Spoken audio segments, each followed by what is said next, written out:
Lisa at Polymer Clay TV, and today I wanted to show you a little tip so that you can get the same size if you're making multiple pieces. For instance, on a pair of earrings, you don't want to have a bezel that's one size and a bezel that's another size. So it's often hard to get the exact measurements if you're just winging it. So I'm going to give you a little tip so that you can get the exact measurements so that they are the same size, which is very, very helpful. So on this piece here, what I did was I used some red clay, and it was a glittery clay, and this was from Primo, and I just made these by taking some of this distressed crackle paint in clear rock candy, painting it over the top of it and letting it dry so it crackles, and then going back with some gold powdered pigments in the cracks. So that's how I made those. So let me just set those aside, and I'm going to show you the little tip that I have so that you can get the same size.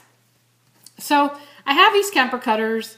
We don't have any affiliation with Kemper cutters. I know you've been seeing me use them a lot, and that's because I do use them a lot. I've been using them for years and years and years, and you'll find that they're a great tool to have in your toolbox. So I'm just taking this little round one, and I have a piece of this Fimo Effect clay. You can use any color, any brand, whatever you want.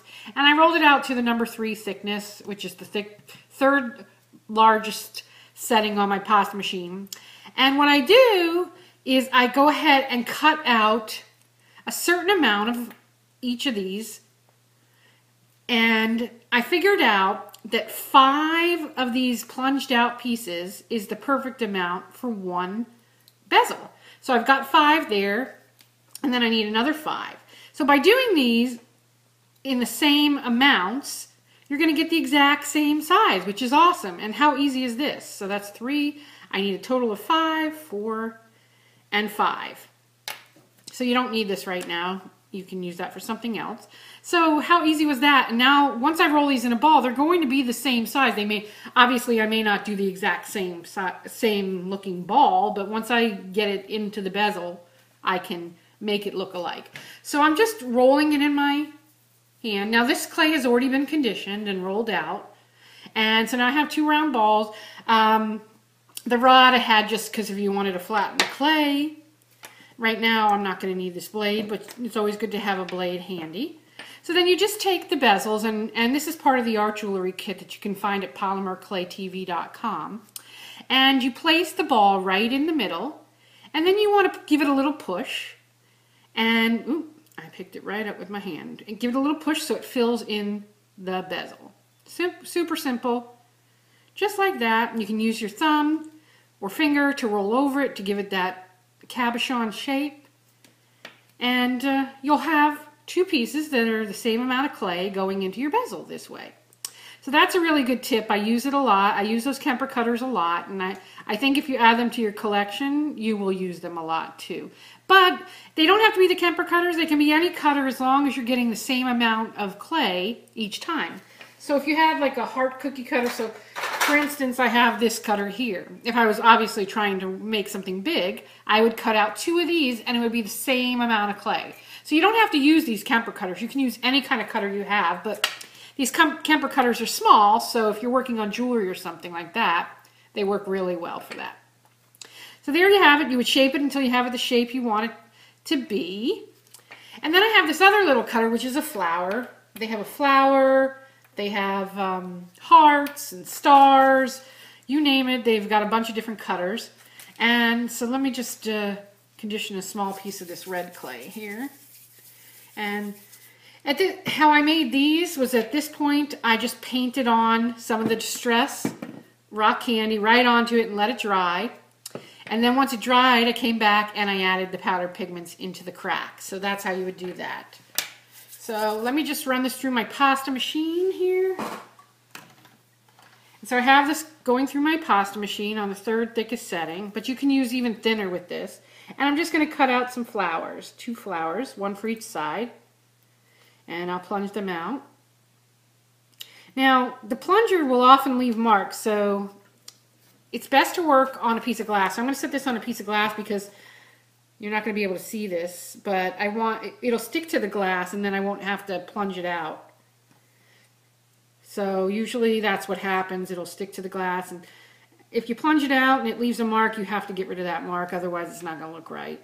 So just a little tip, if you have glass or tile that you're working on, the clay will stick to it, and usually when you plunge it, it stays on the glass.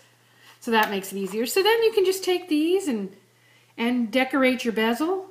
I'm going to put this little flower here in the middle. And I'll do the same on the other side. I don't want to push it in too much. I want it to be on the surface. I'm working upside down, so it's a little hard for me to get it in the right spot, but you get the gist. So you could do that, and that's just with the Kemper cutter. I mean, there's so many things you can do with these bezels. I mean, there really is. So let me get, this one's not in the right spot, I don't think. So now I'm going to just take my knitting needle and give it a little punch in the middle there, maybe add a little marks on the side here. Just add a little pizzazz to it. Oop. Sorry guys, I'm trying to work where you can see it, but I hope you can. So there's that, and I just once again poked it in the middle. But you can do anything you want. You could stamp on it. Kira showed you stamping on the bezel. You could transfer. You could add the crackle medium. You could just put some powder pigments. You can use some ink. You could use glitter. Anything you want to make it your own. So there I have that. And if I wanted to, I could come back and add a crystal in the center of the flower. And so I have a little crystal. And then I would just place it where I want it. And once again, use my knitting needle to push it in. And it just really, I mean, what is this taking me about 3 minutes to do? So you can get some really cute designs really fast too. So if you needed a pair of earrings to go with an outfit and you didn't have a lot of time to make them, you can do these in probably under 5 or 10 minutes. So this is a super simple project, but it really looks cute. So there you have it. Super cute earrings. You can dangle some things from it. Kira showed that on last week's video, how you can just dangle some beads from it. So right here's 2 different ideas, and definitely check out last week's video because Kira showed how you can go ahead and get those to wrap on there without having to use jump rings, which when you use jump rings, there's more of a chance things can fall apart. So that's actually a really good tip too, because jump rings do weaken your link. Hey, the weakest link. So anyways, just play with them, add different elements until you get something you really like. So have fun with it. And some of the things that we have coming up, let me just give you a sneak peek. I made this really cute jar, and let me take it apart here. This is actually one of those clay cutters that we had in our shop, and this was also done with a clay cutter. And this is what they look like here. They're about 10 inches long, and they come in 4 designs, and you can cut out the clay and it'll be in this shape. So this one here is the one I used around here, and then this one with the scalloped edge went around here. And this was just a cute little jar I got for, I don't know, $1.99 or something at Michael's or Joann's or whatever. And I thought, oh, well, that would be cute to hold some buttons, or if I'm going to someone's housewarming or whatever, I could put some little candies in there, or anything really. The sky's the limit. A pair of earrings. If I had, if I wanted to stick some jewelry as a gift, I would put some cotton down at the bottom, and really it's a gift and a packaging and the packaging all in one. So really there's lots of ideas you can do with these, and we're going to show you some of our ideas that we come up with. And this is actually a cane I made that I placed on the top, a kaleidoscope cane. So that's what we have coming up, and so I hope you'll stay tuned and make sure to subscribe so you don't miss anything. Find us on Facebook, we're on Pinterest, we're on Instagram, we're all over the web, so we'd love to have you come to our community at polymerclayadventure.com and share with us the things you make as well. So thanks so much for joining us, and we'll see you next time.